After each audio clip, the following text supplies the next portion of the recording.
Stars, कैसे हो आप सब? I hope all you my lovelies are doing good and fine. तो आज हम करने वाले lecture number 2 of the poetry fog, जो कि इतना ही छोटा है जितना इस चैप्टर का नाम है। तो Q&A आज सॉल्व करेंगे क्योंकि लेक्चर पूरा डन है, उसके एलिमेंट्स, उसके पोएटिक डिवाइसेस सब हमने कर लिया है। So without further delay let's jump into the first question of this chapter. सबसे पहले कहा जा रहा है, how does the poet compare fog to a cat? बहुत आसान है, उसका जो स्टेल्थ है, उसका जो मूवमेंट है, शांति से कहीं भी आ जाना, चुप से बैठ जाना, ऑब्जर्व करना, फिर अपने मर्जी से चले जाना, इंडिपेंडेंट नेचर, ये सारे एलिमेंट्स ऐड होंगे। जैसे compares the fog to a cat because of similarity in their movement, the silent steps of a cat and the way it sits by folding its knees are both very similar to the way fog comes and surrounds the city and harbor and looks over it. जैसे fog आता है, छा जाता है हर जगह, and फिर ऐसे बैठ के enjoy करता है निसहारा, ठीक है, कैसा है, and then eventually जैसे धूप आने लगता है तो the fog shifts away. वही बता रहे। नेक्स्ट पे आते हैं, नेक्स्ट क्वेश्चन क्या है?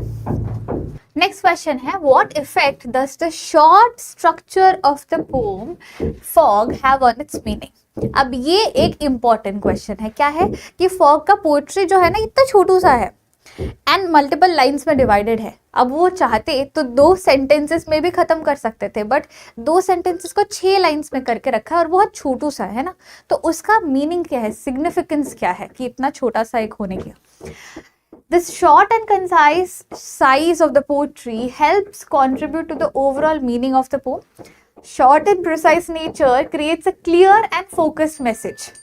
Conveys the simplicity of the fog's presence. Short lines and quick pacing create a sense of swiftness and movement, mirroring the nature of fog itself. This also mirrors the agile nature of a cat as mentioned in the poem. Its structure allows for vivid and impactful visual imagery. Each line presents a distinct image, such as the fog sitting looking over the harbor and city or on silent haunches. Each visual image depicted contributes to the overall mood and atmosphere of the poem.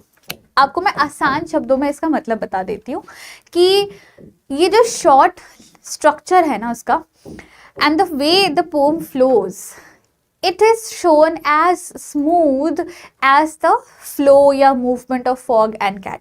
वो आराम से आते हैं, रहते हैं, आराम से जाते हैं. So that smoothness, the flowiness of the movement of fog is reflective of the poem का size and the way it is constructed. ठीक है? Next question ये important है, याद रखना. Next में क्या है? The poem fog states or presents fog as full of opposite forces. Do you agree? Justify your answer. Fog के बारे में कहा जा रहा है कि it presents, like the fog presents full opposite forces, as in it presents, it is conceived to come and go silently. In contrast to the secretive nature of fog, it is also overpowering. It spreads over the harbor and looks very carefully at the whole city landscape and moves on after some time. मतलब 2 opposite चीजें एक साथ fog कर रहा है, आता है फिर चला जाता है, साइलेंटली आता है फिर थोड़ी देर बाद भाग जाता है, एंड when it comes, एक तो जब नहीं रहता है, when it's not present, तो चीजें नॉर्मल है. जब it is present at some place, it's so strong कि आपको क्लियरली विजन भी नहीं दिखता है, क्लियर विजन उसके अक्रॉस नहीं दिखता है, आपका विजन ब्लर हो जाता है. यही सारे पॉइंटर्स है बेसिकली. ठीक है, कैसे ऑपोजिट चीजें फॉग में ही दिखाई दे रहा है. Stealth is an important aspect. State any 2 instances that suggest the same for fog. Obvious सी बात है, साइलेंटली आता है, बैठता है, हर जगह दिखता है, यू नो, छा जाता है एक पूरे जगह में और ऐसे फैल के देख लेता है सब कुछ और फिर हो गया, चलो मजा आ गया, निकल जाओ. तो the fact that it comes very silently like a cat, that stealth nature of a cat is shown for the fog is well. तो वो एक हो गया कि साइलेंट आए, देखे इधर उधर, that looking over the harbour and the city and the place is the second. Next question. Highlight any 2 characteristics of fog from its description in the poem and justify your choice of characteristics briefly.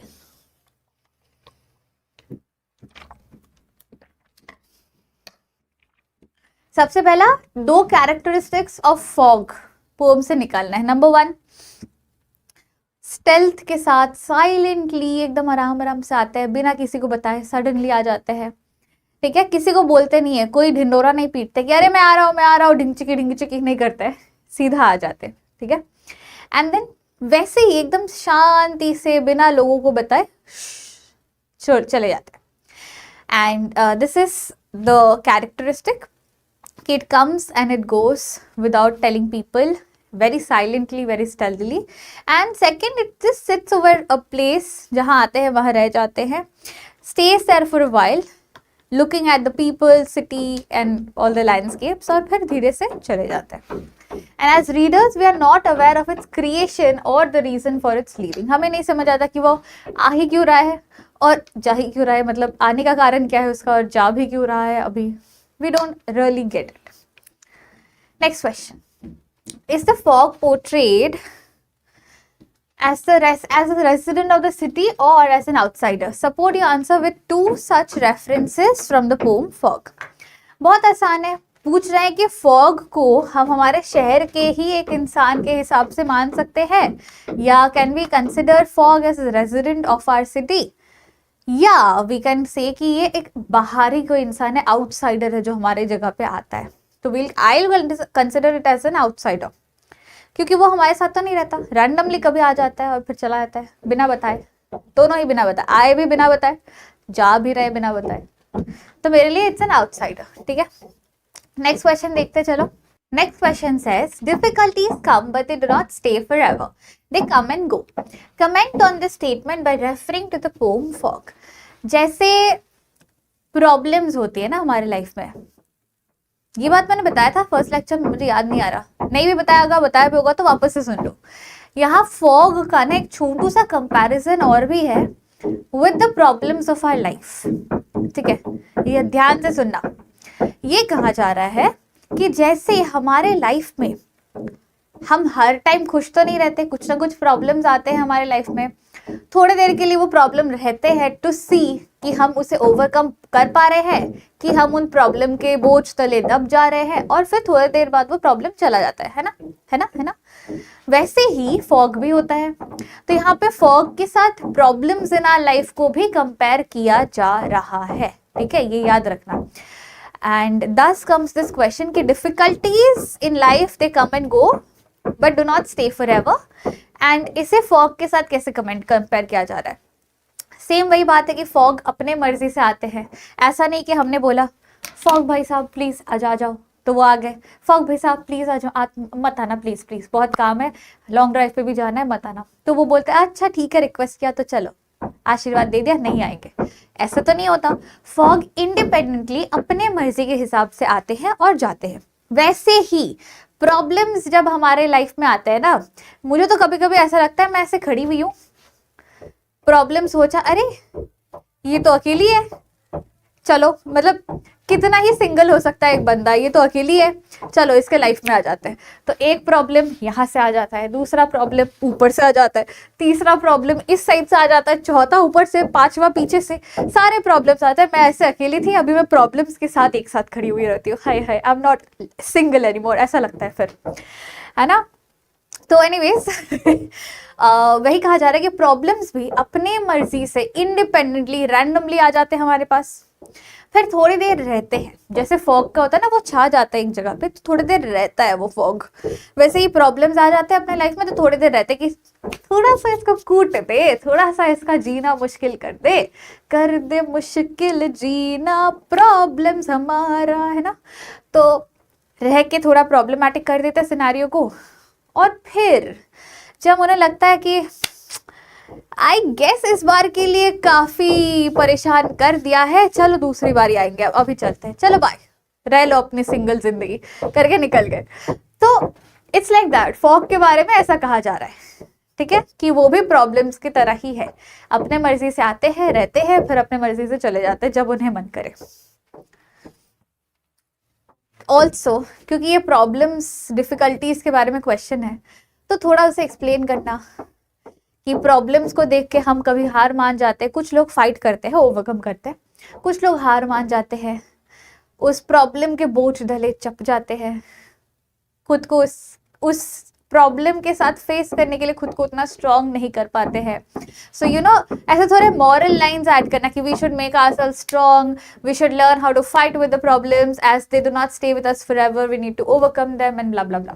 थोड़ा सा moral line भी डाल देना with the main explanation. ठीक है, आगे बढ़ते हैं. चलो, क्या है? Nature has many wonders that people take for granted and never pay attention towards it. Okay, how is the fog different from this perspective? Okay, ऐसा कहा जा रहा है नेचर में बहुत बहुत बहुत खूबसूरत प्यारे प्यारे चीजें होती है जिन्हें हम फॉर ग्रांटेड ले लेते हैं. अरे हाँ नेचर है, फूल तो उगना ही है. अरे हाँ नेचर है, यहाँ पे घास फूस तो होना ही था. अरे हाँ नेचर है, यहाँ तो स्नोफॉल होना ही था. हम ना बहुत सारे नेचर के एलिमेंट्स को फॉग ग्रांटेड ले लेते हैं. लेकिन फॉग के साथ ऐसा नहीं कर सकते, क्योंकि फॉग अपने मर्जी से आता है, मर्जी से जाता है. हम चाह कर भी फॉग को एक्सप्लॉइट नहीं कर सकते. हम नेचर के elements like water, sunlight, air, घास फूस, पहाड़, पेड़ों को, हर चीज को एक्सप्लॉइट कर सकते हैं, लेकिन we can not exploit fog. ठीक है, तो वही बताया जा रहा है. लेट्स रीड द आंसर एक बार. Nature has many wonders and beauties, is full of mystery and fascinating sceneries and phenomena. However, man has taken it for granted. They never pay attention to it. The poet of the poem Fog, Carl Sandburg, differs in this perspective. He is a poet who is amazed at the wonders of this beautiful nature. He takes utmost pleasure in nature and its phenomena. One such phenomena that captures his attention is fog. He is so amazed by fog that he not only wrote about it but also thought of its resemblance with other things. Like for example, cat, problems in our lives and stuff like that. ठीक है? He even describes it, this resemblance in his poem. The fact that such a resemblance was found by the poet shows how connected he is to the nature that others have taken for granted. The poem then acts as a motivation for people who do not pay attention to nature to find interesting similarities in everyday life. Last में एक फुद्दू सा line add कर दिया है कि हम लोग nature से काफ़ी कुछ सीख सकते हैं जो तुम लोग कभी सोचते भी नहीं हो. ठीक है, तो you should learn things from nature, do not take it for granted. Pay attention to nature, look in your surroundings, observe and see. ठीक है, इस क्वेश्चन को थोड़ा सा अच्छे से रीड करना और इसके की पॉइंट्स 6 की पॉइंट्स निकालना. ठीक है, so that's it. We are done with the lecture of fog. Stay smiling and happy. Sign off your teacher Magnolia. Bye bye guys. Take care. Lots of love.